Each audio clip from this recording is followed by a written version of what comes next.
Hello বন্ধুরা, আমি অনু update with অনু চ্যানেলে তোমাদের স্বাগত। আমি চলে এসেছি কথা সিরিয়ালের আপডেট নিয়ে। কথা সিরিয়ালে দেখা যাচ্ছে যে কথা জুনি আর ঋতু মিলে দেখে যে ম্যান্ডি প্রান্তিককে ফোন করে, বলে কি না এত বড় কাজটা করে ফেললো, প্রান্তিককে একটা পার্টি দিতে হবে। প্রান্তিক ভাবে কিভাবে এখন পার্টিটা দেবে, দেওয়া তো সম্ভব নয়। ম্যান্ডি বলে যে ছদ্মবেশে তার আঙ্কেল সেজে এই বাড়িতে আসতে হবে ব্ল্যাক ফরেস্ট কেক নিয়ে, কারণ কিনা এই স্যুপ খেয়ে খেয়ে অরুচি হয়ে গেছে, ভালো লাগছে না। এখন প্রান্তিক ভাবে কথা এভি এরা যখন ছদ্মবেশ নিতে পারে, আমি কেন পারি না, আমিও ছদ্মবেশে গুহবাড়িতে যাব। এরপর ছদ্মবেশে প্রান্তিক গুহবাড়িতে এন্ট্রি নেয় আর ব্ল্যাক ফরেস্ট কেক নিয়ে আসে। সবাই ভাবে যে ম্যান্ডির হয়তো কোনো আঙ্কেল আছে, তবে কথা জুনি ধরে ফেলে তার হাতের ট্যাটুটা দেখে। এরপর তারা বুঝে যায় যে ম্যান্ডি প্রান্তিক একসাথে হাত মিলিয়েছে এভি ক্ষতি করবার জন্য।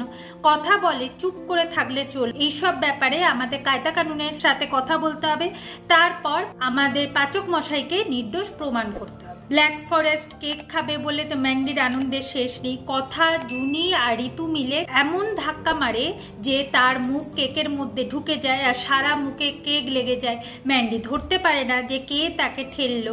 এরপর বাইরে বেরিয়ে তারা ভাবে কি করবে, কিন্তু এইদিকে আক্কি আর প্র্যাটি ভেবে ওঠে যে চোর ঢুকেছে।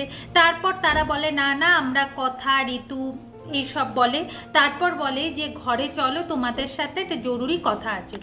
এরপর কায়দা কানুনের সবাইকে ছোটকা কাকিমাকে ডেকে পাঠায় কথা, দরজা বন্ধ করে সমস্ত কিছু ওদের বলে আর বলে যে যে করেই হোক আমাদের এভিকে নির্দোষ প্রমাণ করতে হবে, কারণ কিনা ওই বিয়ের ভিডিওটা কে করেছে সেটাও জানতে হবে। যদি কেউ সাক্ষী থাকতো ম্যান্ডি তাহলে তাকে নিয়ে আসতো, কেউ তাহলে নিশ্চয়ই সাক্ষী ছিল না। তবে কে ভিডিও করেছে, কি কি হয়েছে, সমস্ত কিছু জানতে হলে আমাদের পার্করাজ হোটেলে যেতে হবে। এই মিশনে তোমরা সবাই আমার পাশে থাকবে তো? সবাই কথা দেয় যে এই মিশনে সবাই কথার পাশে থাকবে আর এভিকে নির্দোষ প্রমাণ করবে। এরপর তারা সবাই মিলে পৌঁছে গেছে পার্করাজ হোটেলে।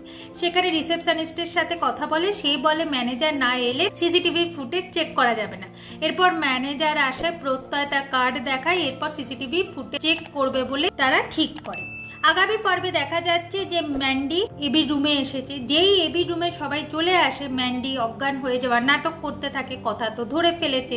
কথা বলে এইরকম না, বাস ট্রেনেও আমি অনেক মানুষকে হঠাৎ হঠাৎ অজ্ঞান হয়ে যেতে দেখতাম, তখন দেখতাম কোনো কোনো মানুষ জুতো খুলে গোবরের গন্ধ শুকাত, তাহলে আবার জ্ঞান ফিরে আসতো। ম্যান্ডির ক্ষেত্রেও সেটাই করতে হবে। ঋতু বলে হ্যাঁ, আমার জুতোতে একটু হলেও তো গোবর লেগেছে না, সেই গন্ধে ম্যান্ডির কিন্তু বেশ ভালো জ্ঞান ফিরে আসে। এরপর জুতোর ফিতেটা যেই ম্যান্ডির নাকের সামনে ঘুরানো হয়, ম্যান্ডির জ্ঞান ফিরে যায়।